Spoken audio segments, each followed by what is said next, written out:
What's going on, everyone? It's Whataweeb. And today we got another topic Tuesday. As always, every Tuesday we consistent out here, but we're gonna do it on the Tanbata Festival. Some of you should know what that is if you watch anime or manga. If you don't really know what it is, well, this video will explain exactly what it is, how it looks like. You definitely have probably seen it if you watch a lot of anime, like especially if you Everyone watch Slice knows. of Life, like an Esther.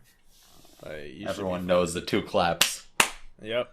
Yep. But anyway, so it's also known as the Star Festival, and since it just happened, I think July 7th, I believe, Hmm and continues on for the next 2 months for festivities wise, it's crazy.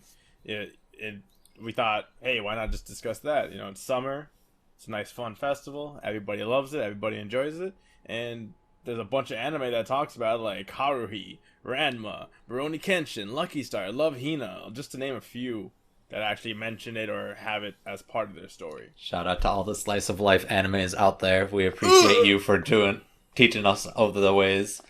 But yeah, unlike a lot of fairs that we have here in America, this one actually has a story behind it. So, oh yeah, shots fired. I know. So this festival is in celebration of Orihime and Hikoboshi, the two of them coming together, their story, and their alternate names are also Stars Vega and Altair. I don't know. I'm like basing it off of what I saw in Recreators, how they say it. So the day that we're celebrating is July 7th, and that's the day that the lovers are separated by the Milky Way and can finally meet. So it's a romance in many ways, and it was introduced in 755 AD, so after the BC era, by Empress Koken as the Japanese variant of the Chinese Qixi festival. I'm not too sure how to say that. Mm-hmm. A common practice from the festival is writing a wish on a strip of paper and then hanging it up. It took many parts of the Bon Festival, which is held on the 15th century, so it has many Oban and Bon traditions as well as some of the dances. So like it's pretty cool, and they have the bonfire dances and things like that, as well as like as it progressed more and more modernized, there have been tents, so you get to see the takoyaki stand and those trying to get fishes out of the water with a paper scooper. Yeah, definitely something that happens in every slice of life anime. But it's very iconic, a very iconic festival. But let's go a little bit more in depth for the story so you guys get the full picture from us. What a weeb. The full story is pretty much Orihime was a princess who would just weave cloth.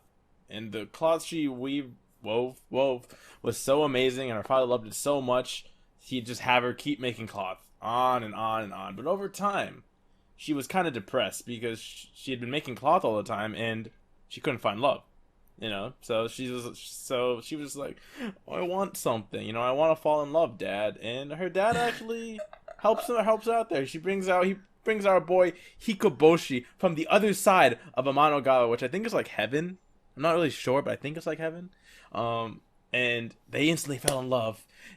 But the main problem that happened once they fell in love was that Orihime could no longer weave the cloth, and Hikoboshi, who was a cow wrangler, ranchman, or whatever, he would not tend to his cows, and they would just stray over the entire Amanogawa, just destroying stuff. So Tente, Horihime's father, got super mad. He was like, "No, first I don't get my cloth, now I don't get proper land because there's cows eating everything." So he separates them and says, "You will never meet."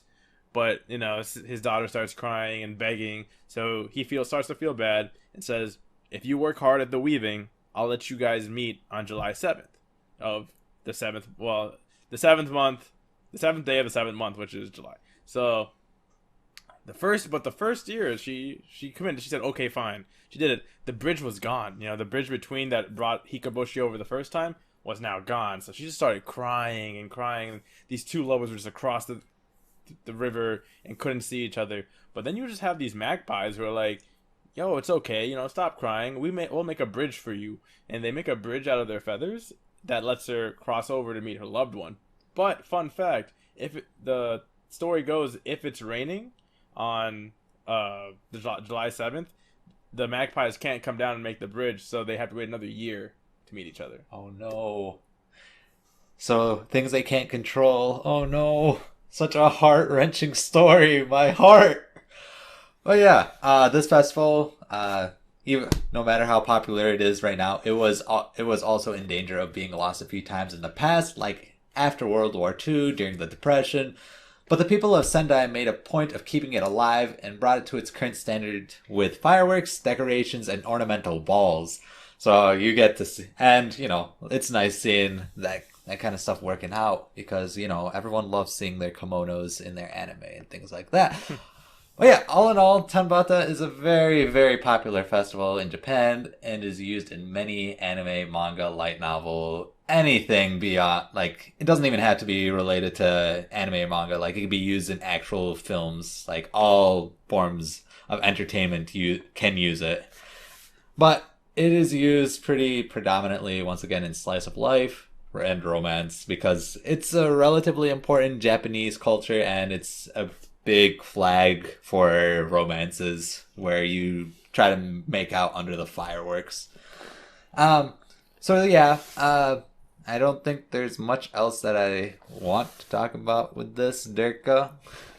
I mean, just to end it off with this, every man loves a girl in a yukata, man. It's amazing. It's fine. It's perfect. It's perfect. Anyway, I'm done. Hey guys. Sorry. Yeah, so if you guys did enjoy this video, make sure to hit that like button. It really does mean a lot. Make sure to subscribe if you enjoyed this kind and want to see more from us. Comment down below how much you love the Tanabata Festival and what you learned, as well as what you'd like us to discuss. Next Topic Tuesday, description below, there will be a playlist for all our current running series, as well as our social links. And yeah, guys, this has been an Esther. It's been Durka. And sayonara.